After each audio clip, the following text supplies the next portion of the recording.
Olá, meus amigos, tudo bem? Sejam todos muito bem-vindos. Estamos aqui no nosso estúdio Atibaia Jardim e hoje para mais uma gravação do nosso podcast Jus Esperneandi. Meu nome é Daniel, tenho aqui comigo o Dr. Sidney da Silva. Tudo bem, doutor? Tudo bom, doutor? Como é que tá? Tudo joinha. Maravilha. Doutor, quais são as novidades do mês? Vamos falar assim, porque a gente está gravando de tempos em tempos, né? É.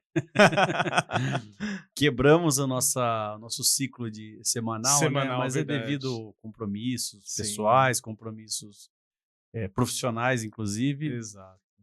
Mas a gente tem um pessoal querendo gravar e tem alguns colegas já convidados, Sim, já aceitaram os convites exato. e precisamos retomar, né, Exatamente, vamos fazer isso periodicamente. sim, em breve. Doutor, eu tive a grande honra de ir na inauguração do teu escritório. O senhor fez lá uma ampliação, ficou, na verdade, um outro escritório, né? É, E muito bonito, muito legal. Fala pra gente um pouquinho da experiência de um escritório novo. nossa, dá outro gás na gente, né? Na verdade, doutor, o que que aconteceu? Nós estávamos instalados lá no mesmo prédio, no andar acima, né? Uhum. E a gente tinha necessidade de ampliação física. Eu tinha necessidade de ter mais colegas trabalhando lá devido à demanda, né? Sim. E o que que ocorreu? Foi tudo muito rápido, viu? Assim, virou o ano, não tinha nada planejado, não tinha nada, não encerrei o expediente forense pensando nisso, mas virou o ano no dia 13 de janeiro não, de janeiro, dia 13 de janeiro, Tá. eu fui ao escritório, que eu tinha algumas demandas lá, e aí eu conversando com a doutora Thalita, eu peguei e falei: "Eu vou abrir outro escritório", né. A doutora Thalita, acho que ela é mais doida que eu, que ela abraça minhas ideias. Ah, incentivando as ideias. Eu vou montar outro escritório. O escritório tá pequeno e é o seguinte, e aí uniu a várias coisas, não foram, assim, não foi um estalo do nada, né. Sim, sim. Foram vários fatores. Primeiro que no dia 13 de março eu completei 10 anos de advocacia, né. Então, Sim.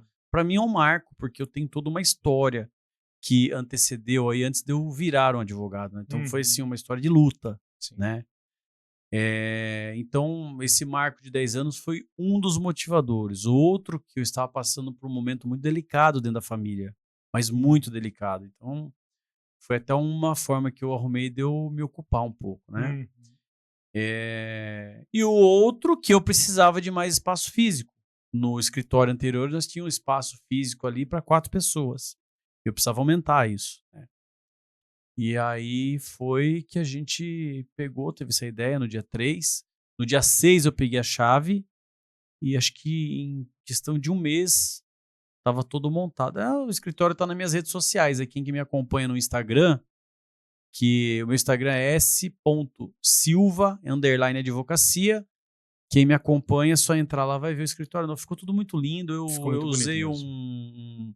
um tema moderno. O Sim, meu escritório anterior ele tinha um conservadorismo, móveis antigos, sim. Mais colonial, né? rústico, colonial. Uhum. No novo escritório, eu vim com um tema de modernidade, todos os móveis modernos, com design moderno, até a parte elétrica eu fiz questão de fazer tudo digital, então se acende, apaga pelo celular, câmera, por Alexa, Uhum. ar-condicionado, tudo modernizado. Foi uma experiência sensacional, doutor. E outra coisa, Quantas assim, pessoas cabem hoje no teu escritório? hoje, confortavelmente, eu tenho uma estação de trabalho para 4 pessoas, Uhum. eu tenho a minha mesa e eu tenho a mesa da doutora Thalita. Então, atualmente, confortavelmente, 6 pessoas. Aí eu tenho Legal. mais uma sala de reunião, que cabe confortavelmente também 6 pessoas, né, que é onde nós fazemos também as audiências. Uhum. E temos uma copa, a gente sentia falta de uma copa para a gente poder almoçar, tomar um café, fazer Sim. uma refeição, né. Então, atualmente está assim lá. Quando eu comecei a obra, eu botei a mão na massa em tudo lá, né. Tá. Inclusive, tudo, tudo, montagem de móveis, o que eu sabia fazer eu fiz, em termos de mão de obra. Então a primeira coisa que nós fizemos foi o piso. Primeira coisa, antes de tudo, mandei colocar o piso vinílico, e aí logo em seguida eu e a doutora Thalita nós forramos com plástico todo o piso e aí iniciou a obra. Aí veio parede de drywall, veio vidro, começou a chegar móveis, o pintor, eletricidade. E todas as adaptações. Cara, ficou assim, eu fiquei pleno com a obra, tá? Muitas pessoas perguntam como é que você idealizou? Eu baixei um aplicativo chamado Magic Plan, né? E nesse aplicativo eu fiz a medição da sala com ele, né? Ele tem uma régua ali, eu fiz a medição da sala com ele. Quando eu terminei a medição, ele me deu as medidas, né? Certo. Com as medidas, aí eu fui introduzindo as paredes, coloquei móveis, então é legal o aplicativo que Faz você... um projeto 3D. 3D. Eu não sei se dá para abrir e mostrar na câmera aqui, mas ele é espetacular. Ele faz um projeto planta baixa, e aí você clica lá, 2D que chama. Aí você clica em cima, 3D. E aí você faz o tridimensional, Aí você dá vai pra vendo ver. por cima, de lado, com os móveis. E o legal é que, por exemplo, você vai comprar essa mesa aqui no Mercado Livre, você pega as medidas dela. Você pega e lança na escala do aplicativo, a medida dessa mesa. Então, a planta, o projeto é escalonado, os móveis escalonados, então ele tem a dimensão real Caramba, que de legal. como vai ficar, entendeu? Mas assim, o projeto original teve umas 25 alterações do começo ao fim. Principalmente por causa de Você foi um móveis. arquiteto, né? Eu fui o arquiteto. Principalmente por causa de móveis, né? Você Aham. coloca o móvel, não vou ter mais esse móvel, vamos pôr o outro. Sim. E assim, até você ajustar tudo. E eu contei também, óbvio. Eu e a Thalita abraçou a ideia lá, a Thalita me ajudou com tudo lá, tudo. Então, a Thalita deu muitas ideias boas, entendeu? A gente foi fazendo, foi acontecendo. E, cara, quando você tá no meio da obra, é um sofrimento, cara. Você fala, não vai ter fim esse negócio, meu Deus do céu. Eu sei Isso como foi que legal, cara. Pô, Mas é gostoso, porque é uma construção, é um processo. Você vê, é como você plantar uma semente, regar ela todo dia e ver ela crescer e dar frutos. Eu sempre vejo construção assim. aham. É gostoso quando você vê dando os frutos, mas você lembrar, putz, eu que plantei. Fui eu que iniciei isso aqui, um projeto, uma ideia. Eu reguei, eu cuidei, coloquei a mão, fez, Cara, e aconteceu. É muito assim, bom. é uma coisa que é nossa, né? É É, feito com tudo com muito amor, com carinho, cada toque, cada detalhezinho no escritório, cuidado detalhadamente de tudo. sim, Foi muito legal, eu tô muito feliz, a equipe tá muito feliz com o novo sim. escritório, novo ambiente de trabalho.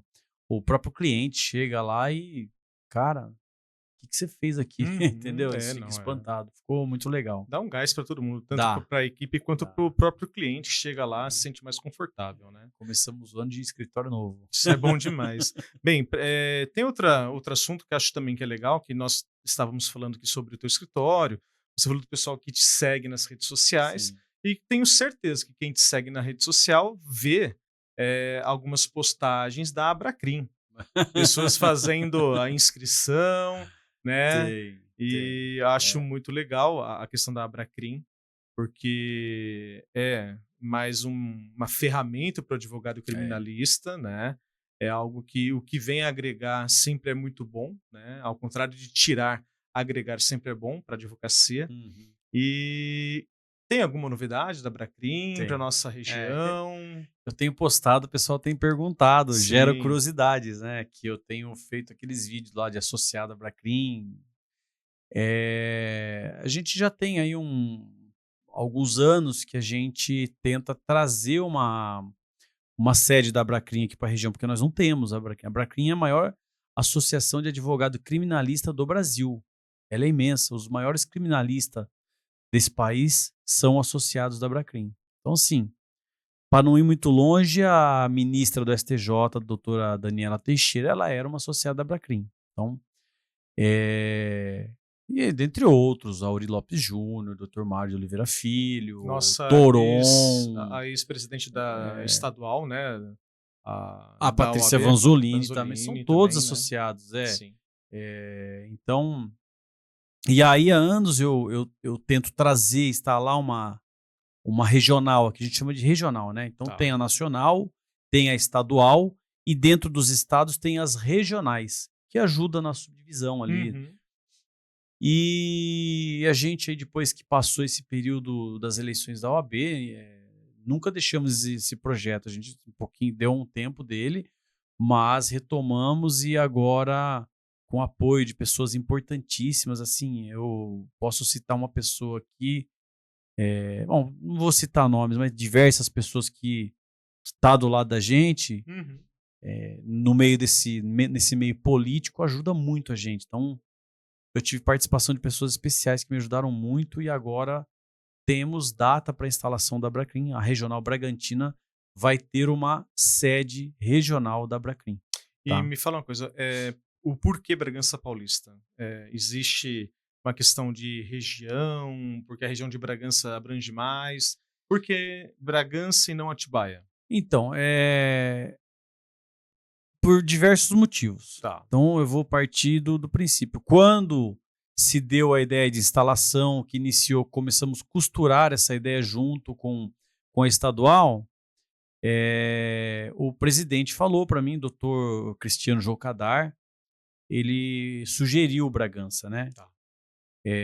Então, em Atibaia, poderia trazer e instalar em Atibaia, Uhum. né? Poderia instalar em Atibaia, mas a gente estaria limitado em relação a apoio político e apoio de espaço em Tá. algumas outras coisas, né? Perfeito. E já em Bragança Paulista, o doutor Gustavo Rício, presidente da UEB Bragança, ele falou, doutor, eu acho que a instituição em prol do advogado é mais um braço para fortalecer o advogado. Eu apoio vocês, eu acho que vocês têm que ter não só a Associação dos Criminalistas, a associação que tiver que instalar que seja para ajudar o advogado, eu tô junto, eu tô do lado. Então, assim, eu deixo as minhas portas abertas aqui em Bragança Paulista, OAB Bragança, vocês podem usar a casa quando vocês quiserem.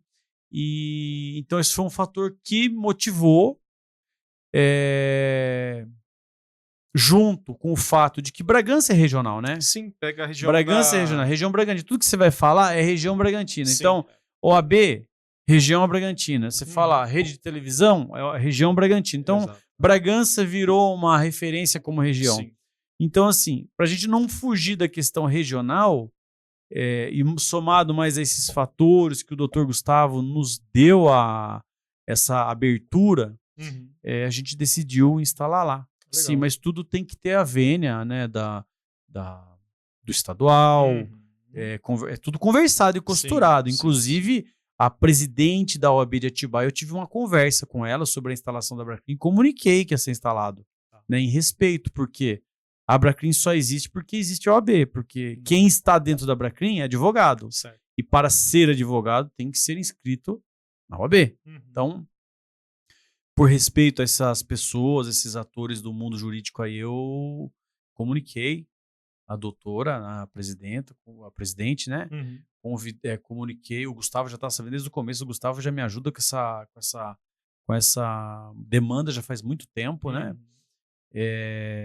E aí foi decidido instalar lá em Bragança Paulista. Que legal. E vai ser, então, a sede vai ser na OAB de Bragança Paulista. A Bracrim, tecnicamente, ela não tem uma sede física em nenhum não tem lugar do sede Brasil. física, Não, entendi. não tem. Mas vai Ela ser tem um as ponto suas de referência. diretorias, vai ser um ponto de referência. A OAB, Uhum. a OAB de Bragança, o doutor Gustavo falou que a gente pode usar, desde que passe pelos os trâmites de praxe interna deles lá, né? Sim. Se quiser fazer uma palestra. Então, assim, vai ser uma parceria, vai ser Tudo um com trabalho. agendamento, tudo Vai ser um certinho. trabalho conjunto, né? Tá. E outra que a gente está instalado lá, né? Por questão regional, e a gente É não o tem circuito nem... das águas, né? Temos tudo ali. Pega tudo. Isso. Então, inicialmente não tem uma sede dentro da OAB, não existe. Entendi. Mas futuramente, eu já até suscitei essa questão, né? Futuramente, se não houver nenhum óbice institucional Uhum. e tiver um espaço, o que impede de ter um escritório dentro da OAB lá, né? Sim. Então, vai sair do papel. Legal. Por isso que eu estou divulgando mais um associado, que eu estou ligando, fazendo um trabalho de formiga, ligando para os colegas, advogados criminalistas, convidando um a um, e assim, é muito legal que todo mundo está abraçando a causa, sabe? Eles estão super apoiando a causa. Deixa eu Apoiando essa perguntar, instalação. advogado que não é criminalista, que queira se inscrever para ajudar na causa, é bem-vindo ou só criminalista? Então, eu acredito que não há nenhum óbice, Tá. porque você se inscreve pelo site, Entendi. né? você se inscreve pelo site. Então, o que é ser um criminalista, né? Tem advogado que é criminalista que não é especialista em crime, não especialista no sentido de ter uma formação especialista. Ele é generalista, né? Ele é um generalista, mas ele é um excelente advogado criminalista. Esse advogado não pode ser associado, porque eu acho que não tem esse óbice, mas de toda sorte, o advogado faz a inscrição no site, ela vai passar por um crivo de análise. Assim, tem analisado rapidinho, análise no dia, eles analisam e já liberam a inscrição. Legal. Entendeu? Então, assim, acredito que não tenha nenhum óbice em relação a não ser um criminalista, né? Até porque ninguém se forma criminalista, às vezes se forma advogado, e lá tem espaço para jovem advocacia. Então, logo, acredito que não tenha óbice. Sim. E fica aqui uma dica para os advogados que atuam no direito criminal, né? Porque ser criminalista é uma coisa e você atuar em direito criminal é outra coisa. Eu já fui advogado de vários clientes no âmbito do direito penal e eu não sou criminalista, sou civil, né?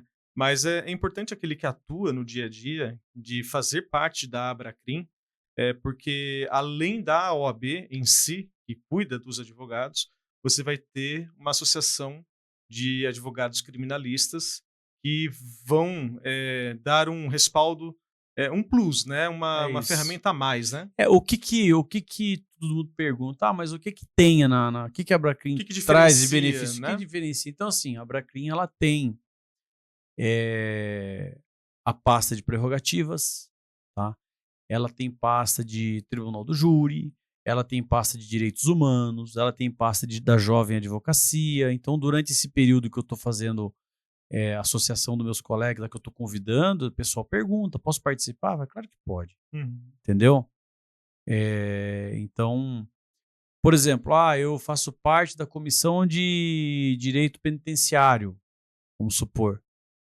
Então, qual que é o papel desse cara? Esse cara, ele tem o papel de atuar nessa esfera do direito. Vou fazer visita, vou fazer... tá com algum problema no centro de ressocialização de Atibaia.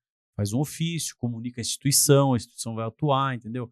Eu já usei a prerrogativas da Abracrim, assim, nunca vi igual, viu? A eficiência.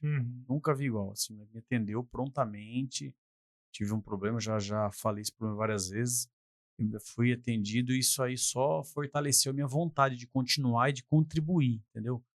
Que é um trabalho voluntário, doutor. É igual ao trabalho da OAB, é um trabalho voluntário. Sim. O advogado se doa, né? E se você forma essa união, você traz uma instituição dessa magnitude, desse tamanho para uma região e você fortalece associando, trazendo associados. Todo mundo que é criminalista vem e se associa. Então, quando você faz um evento, você lota o evento. Então, assim, isso aí muda os olhares dos atores do mundo jurídico em relação ao advogado. Quando eu digo os atores, autoridades, promotores, juízes. Olha com mais respeito. Porque nós estamos organizados, você entendeu? Sociedade organizada é diferente. Exatamente. Então, realmente está vindo a Abracrim para a região Bragantina. Nós vamos ser sediados lá em Bragança Paulista. Já temos data, inclusive, da posse. Eu nem sei se pode divulgar ou não saiu nada oficial ainda, mas está marcado dia 10 de abril. Vai ter uma palestra sobre Tribunal do Júri, ministrada pelo Dr. Cristiano Joucadar, que é o presidente estadual da Abracrim. E na mesma data vai ser feito a posse da diretoria, tá? Agora, quem que é a diretoria, não adianta perguntar que eu não vou falar. Quem quiser saber, vai na posse, só dia 10. Ao vivo. Quem vai ser o diretor regional, vice, essas coisas não vou contar, não. Só em loco. Só lá. Então já deixo o convite para você, advogado, advogada, principalmente advogado criminalista, no dia 10 de abril, às 18h30, lá na UAB, no espaço de palestra deles lá. Da UAB de Bragança Paulista. Da UAB de Bragança Paulista. Vai ter uma palestra sobre Tribunal do Júri, ministrada pelo nosso querido Dr. Cristiano Joucadar, e na mesma data será feito oficialmente a posse da diretoria da Abracrim Regional Bragança Paulista. Tá bom? Então eu deixo o convite para você. Isso aí, top. Show E de alguma bola. novidade criminal aqui na nossa área, não? Doutor, nós temos um caso, doutor até tem ciência, foi um caso que deu repercussão aí, teve matéria jornalística sobre ele. O processo é público, então não tem o que eu esconder do processo. Eu recebi intimação hoje. É um processo de Bragança Paulista, o qual 2 pessoas foram acusadas, presas, acusadas de tentativa de homicídio contra um policial de Nazaré Paulista. Esse processo ele foi muito complexo. Apesar de ter somente 2 réus, ele foi muito complexo. Por quê? Porque quem investigou é quem foi vítima. Nossa, a própria vítima fez a investigação? Fez investigação, peticionou, fez certidões.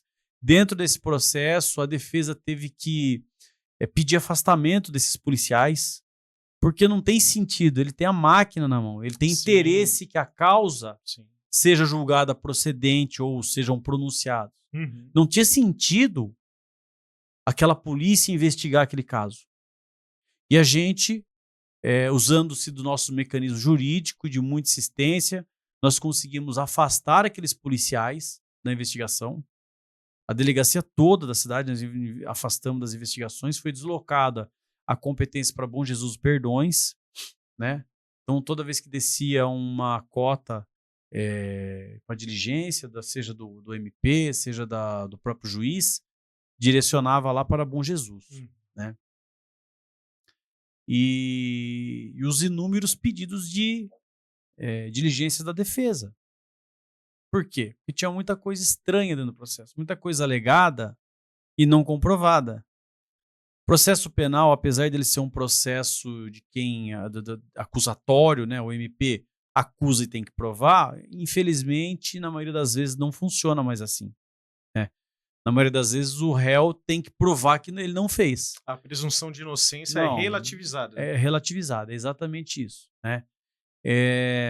Então nós tivemos que fazer diversas provas positivas em favor do nosso cliente. Fazer aquela investigação criminal que a gente faz e junta nos autos para poder... Então, assim, por exemplo, a cereja do bolo que a faculdade não ensina e que se aprende só na prática no dia a dia, mesmo, na prática. Durante a prisão dos réus foi encontrada uma munição. E como a vítima era um policial, no dia do flagrante tinha mais de 30 viaturas na cidade. A cidade parou para procurar esses 2 rapazes. E só que aí apareceram com uma munição durante a prisão, né? Um projétil? Uma munição? Um único projétil. Tá. Acharam um único projétil, ponto já 40. deflagrado ou intacto? Intacto. Calibre ponto .40. Tá. Só que para infelicidade ou felicidade do processo, toda munição ela tem um rastreio. Então, assim, por exemplo, uma diligência que nós pedimos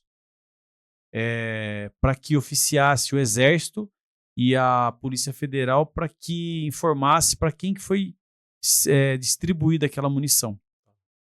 Então, foi uma diligência que não chegou. Outra diligência que foi pedida para que a Guarda Municipal de Atibaia, a Polícia, a Secretaria de Segurança Pública do Estado de São Paulo, Polícia Militar, Polícia Civil, informasse quais foram as equipes que participaram daquela operação de busca. Porque tinha viatura de Bragança, tinha viatura de Campinas, de Perdões, de Nazaré, de Atibaia, GCM de Atibaia, para capturar as 2 pessoas. Entendeu? Os 2 suspeitos. Os 2 suspeitos. Então essa foi um outro pedido. Por quê? Qual que era a ideia disso? Esse foi atendido? Todos eles foram deferidos. Inclusive o da munição? O das polícias, inclusive, chegaram. Então, dentro do processo, você sabe qual viatura e quem que era a equipe que estava composta naquela viatura. Por que disso? Não é desconfiar, nem não desconfiar. O fato é que é muito estranho você capturar uma pessoa e achar uma munição. Qual que é o intuito de achar uma munição ou de trazer uma munição? Então eu precisava saber se aquela munição, de repente, não caiu de um policial. entendeu? Caiu lá e aí, é sua. Uhum. Atribuíram aos réus, entendeu? Então, por exemplo, se a hora que viesse o laudo do Exército ou da Polícia Federal dissesse, olha, essa munição ela foi distribuída, por exemplo, para sei lá qual batalhão da Polícia Militar, e uma daquelas equipes que estavam ali na operação fosse daquele batalhão, Sim. não era do meu cliente a munição. Sim. Você compreende? Tava lá nos certeza. autos apreendido em nome dele, mas não seria dele. Exatamente. Então, esse foi uma das diligências, né? Uma outra diligência que nós pedimos é que, num crime de tentativa de homicídio com arma de fogo, qual que é o principal instrumento para tentar cometer o crime? Arma de fogo. A arma de fogo. Deixa resquícios. Exatamente, doutor. Aí você Para tem que fazer ter uma aquele tentativa, alguém apertou o gatilho. Sim.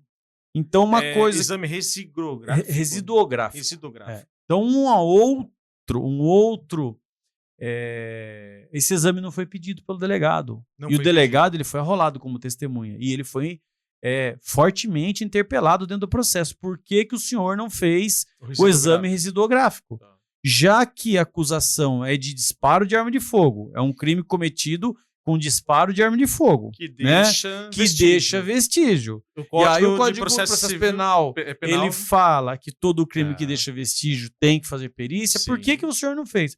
Aí o delegado responde, porque na academia nós aprendemos que às vezes sai um falso positivo, um falso negativo.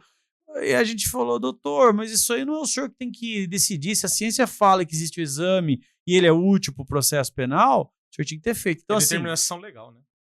Então, assim, esse exame não foi feito. Tá. Só que, para o azar de muitos e sorte de outros, a blusa do cara que estava acusado de ter disparado o tiro estava prendida. Estava prendida. Estava prendida. Então, se tivesse vestígios, para o azar e sorte de todo o processo, nós pedimos o quê?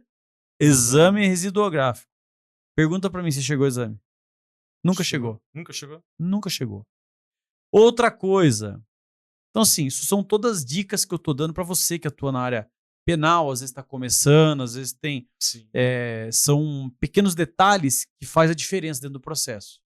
Então, outro questionamento e pedido, e foi todos deferido. A juíza de Nazaré Paulista é sensacional. Cara, deferir é uma coisa, chegar à prova é outra, é isso? Mas a juíza, essa juíza que assumiu a vara de Nazaré Paulista, ela é sensacional. Ela não atua como se fosse um braço do Ministério Público. Ela é uma juíza. Ela é imparcial. Né? Protecionista. Ela faz o serviço. Ela é imparcial. Ela vela pela paridade de armas. Entendeu? Ela não trava o processo. Entendeu? Ela deixa aqui o elogio para a juíza de Nazaré Paulista. Você veio para mudar essa comarca. Ela veio para mudar essa comarca. E aí, outro exame que foi feito, outra perícia que foi feita, perícia do local do crime. Mas essa perícia ela nunca veio para os autos. Também não. Nunca chegou nos autos. Como um processo desse com tantas lacunas, quantas provas não produzidas, deferido e não produzida, como é que faz? Nunca chegou no processo. Tá. Mas isso foi produzido no dia dos fatos, tá? Deixa eu fazer uma pergunta que eu não sou criminalista, né? Claro. Quando o juiz defere a produção da prova que você requereu, existe prazo para entrega dessas provas? Existe prazo. Existe prazo. CPP, ele fala que a perícia ela deve ter um prazo de 30 dias, prorrogado por mais 30 dias. Não me pergunta o artigo, eu não lembro. Tá. A gente sabe porque é o habitual, né? Mas aí foi reiterado, vários pedidos foram reiterados. Inclusive, isso eu vou deixar o desfecho depois pro finalzinho da história. Que foi o mais interessante, foi muito interessante, aliás. Não foi mais, foi muito interessante. Então teve mais essa questão, teve perícia no local do crime. E essa perícia nunca chegou aos autos. Caramba. E aí, doutor? E aí a justiça estava com 2 indivíduos presos. Preventivamente acusados de atentar contra a vida de um policial. Qual foi o tempo da prisão preventiva, doutor? Estavam com a cara estampado na televisão. E aí? Quanto tempo de prisão preventiva? E que prova que tinha? Tava mais de 60 dias? Tava. Eles estavam presos...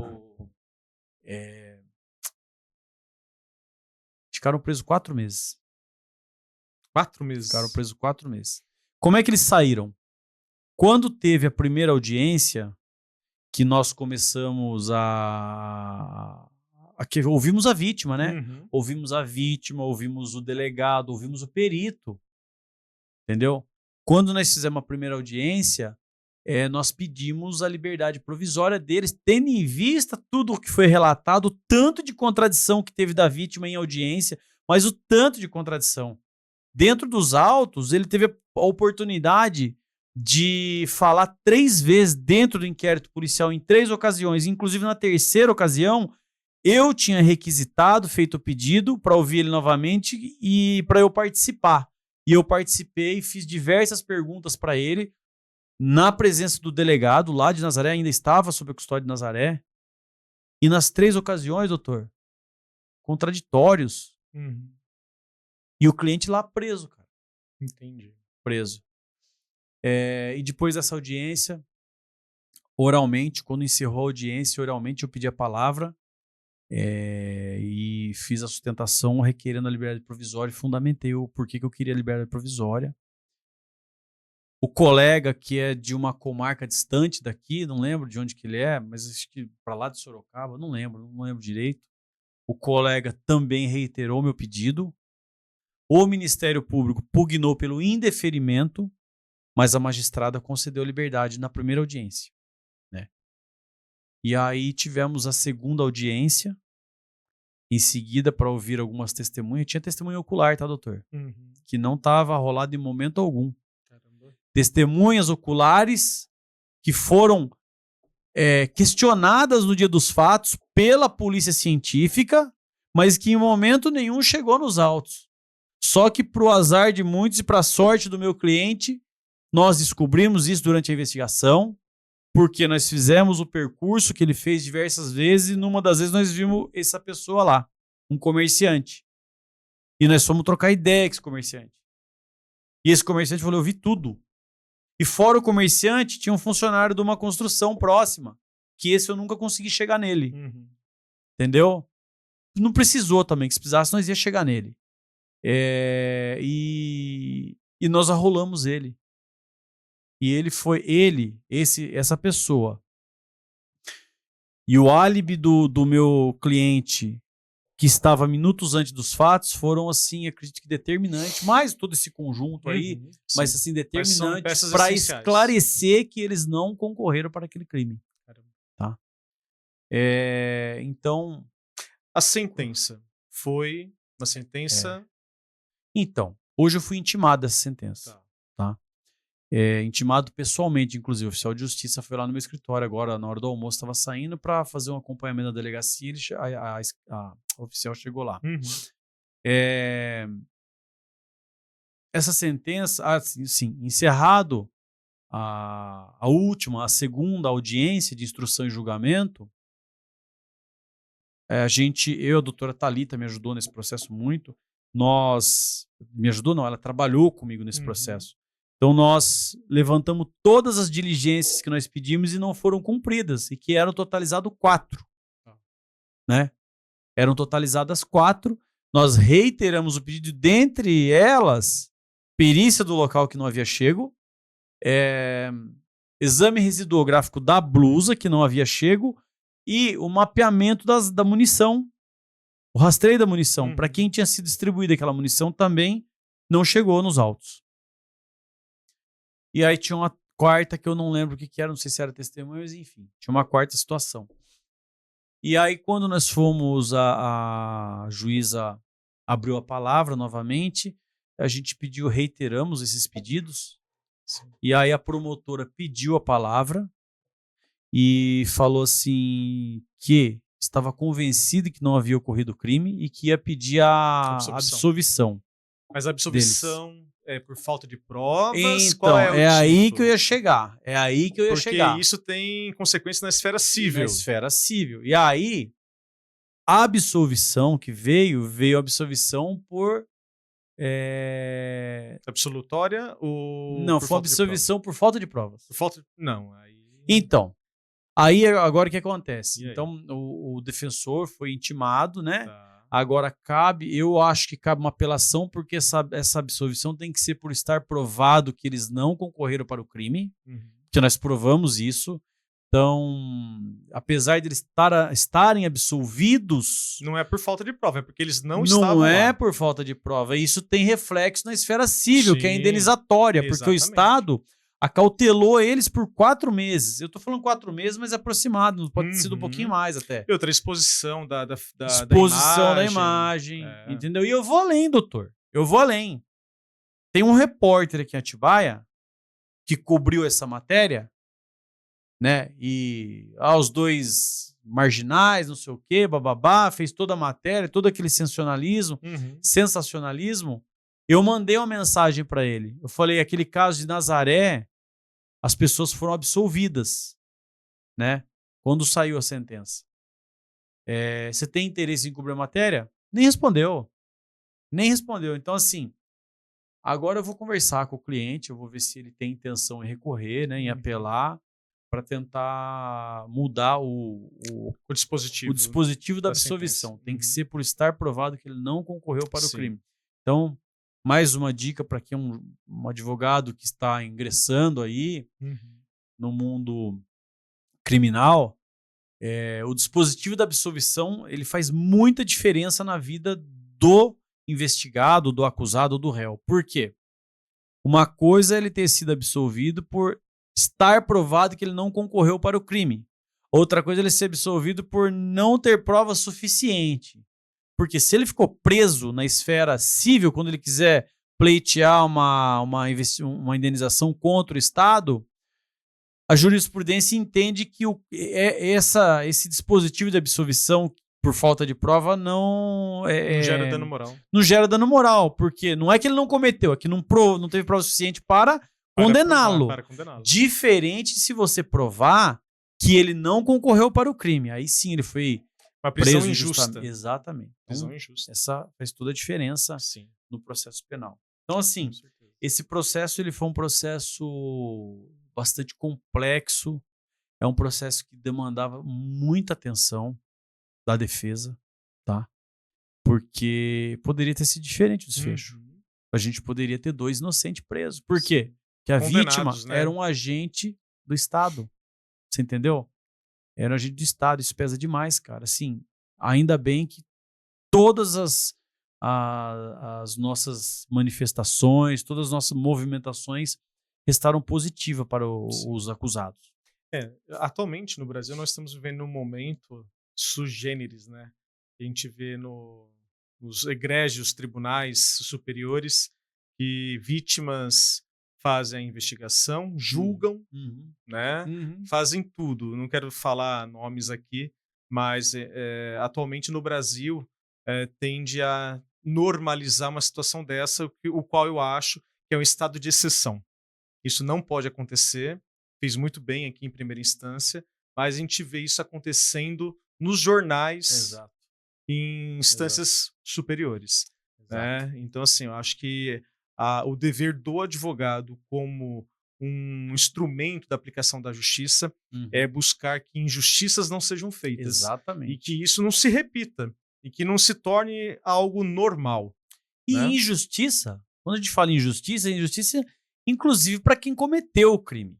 Sim. Para quem cometeu o crime, para ele ter uma pena dosada de forma justa. Sim. Não ter excessos na punição, na pena, no encarceramento dele, entendeu? Sim. É de forma geral, de forma global a questão da justiça, até para quem cometeu, né? Para isso que existe o advogado, né?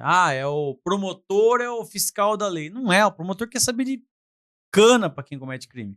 Você olha aí, é declarado aí, um monte de promotor aí que você vê que tem rede social aí, as declarações deles. Então, assim, não tem mais promotor fiscal da lei, é o advogado. Se o advogado não esfregar na cara da justiça tá errado por causa disso, por causa daquilo, é injustiça em cima de justiça. E agora não é defender bandido. A relativação da presunção de inocência é uma espada no coração da Têmis, né? Da deusa da justiça, né? Aí. Pelo amor de Deus. É isso. Teve uma inversão de polo aí, tem um bom tempo aí que, assim, não é o Estado que tem que provar que ele cometeu, é o contrário. É o contrário. O Estado pega os fatos, transcreve na denúncia, e aí o réu, ele que tem que se movimentar para provar que ele não fez, que ele não estava ali, que não é aquilo, você entendeu? Mas é isso que faz o direito penal ser gostoso. Deixa eu fazer só mais uma pergunta. Nesse caso que o doutor estava falando aí até agora, eles foram pronunciados? Não. Não, né? Não. Então vamos lá. Foi a primeira fase, Primeira né? fase. Vamos falar para os advogados, os colegas Então, que... Nos crimes dolosos contra a vida, existem 2 fases. Isso. A primeira fase, ela funciona como se fosse julgamento de um crime comum. Sim. Né? Como se fosse a instrução de julgamento de um crime de furto, de roubo, de tráfico. É o mesmo ritual. Nesse julgamento é que, dadas as provas juntadas ali, ele é pronunciado ou não para o tribunal do júri. Pronunciado ou impronunciado. Tá? Então é nessa primeira fase. Ali, se sair uma sentença de pronúncia, a sentença de pronúncia nada mais nada menos é que dizer remeta esse processo e esse réu ao tribunal do júri para que seus pares o julguem, ou seja, para que a sociedade, nós julgamos ele, entendeu? Sim. Lembrando que da sentença que pronuncia o réu ao tribunal do júri, cabe recurso em sentido estrito. É isso aí. Cabe o reze. Cabe o reze. Nós tivemos um caso também de homicídio na capital. Eu costumo dizer, recurso não se dispensa. Você não deixe de fazer recurso, você tem o cabimento dele. Então, rapidamente, tivemos um crime de homicídio na capital, crime violento à luz do dia, né? E o réu, nosso cliente, foi pronunciado e nós fizemos o reze, e dentro do reze tinha preliminar de nulidade, e do julgamento lá no TJ, o TJ entendeu por 2-1 que a preliminar de 2-1 para indeferir, né? O desembargador entendeu que a preliminaridade tinha cabimento. Aí dá para você levar para o colegiado. Aí, que não é unânime, né? Então, aí o que aconteceu? E aí nós chegamos no réu, ele estava preso, falamos, olha, o julgamento foi assim, assado. Com o julgamento de 2-1, nos abriu margem para entrar com embargos de infringentes de nulidade, que é um recurso, né? Que é mais uma chance que você tem. Leva para o colegiado. E aí o cliente falou, não, não quero, doutor, quero ir para o tribunal, quero resolver logo isso. Eu falei, olha, recurso não se dispensa. Recurso não se dispensa. Se abriu margem para esse recurso, o meu conselho para você é que você faça. Não quero ir logo para o tribunal, eu quero acabar com isso, enfim. É uma dica que eu deixo também, que se tiver margem para recurso, não dispense, faça o recurso. Entendeu? Isso. Então é isso, doutor. Esse processo aí de Nazaré foi um processo complexo, mas foi um processo muito bom, muito desafiador. Você entendeu? E assim, eu fiz um resumo do que aconteceu. Aconteceu muito mais coisa dentro desse processo aí, que a gente estava sempre em cima, sempre atento, e acabou dando certo, graças a Deus. Né? Isso é muito bom, muito bom. Bem, vamos parar por aqui. Eu queria agradecer a todo mundo que nos assistiu, ou que vai nos assistir, né? O nosso podcast, a gente vai continuar gravando com os colegas. A gente sempre tem que lembrar que é um podcast feito por advogado para advogado, né? Todos os colegas estão sempre aqui convidados a fazer parte dessa mesa, para vir aqui gravar conosco, comigo, o Dr. Sidney aqui. E entre em contato, sigam a gente nas redes sociais. O YouTube do Justo Fernandes está crescendo. Eu vejo diariamente, cada dia tem mais inscritos, pessoas estão gostando do nosso conteúdo, isso é muito bom. E é isso, gente. Então, até a próxima. Obrigado por vocês estarem aí nos escutando. E até a próxima. Quer deixar algum recado, doutor? Não, a gente... Hoje foi um podcast meio que inaugural, né? Depois de vai e vem. Sim, sim. Nós vamos voltar à nossa rotina de podcast. Nós temos um convite aceito aí de um advogado especialista em LGPD. Ele vai vir aqui no podcast, o Dr. Causa Neto, né? Vou combinar a data com ele, inclusive. E eu queria deixar o recado aí, quem tiver interesse aí, pode seguir a gente nas redes sociais. Aí nós falamos do escritório, do desafio, das mudanças, falamos da Bracrim.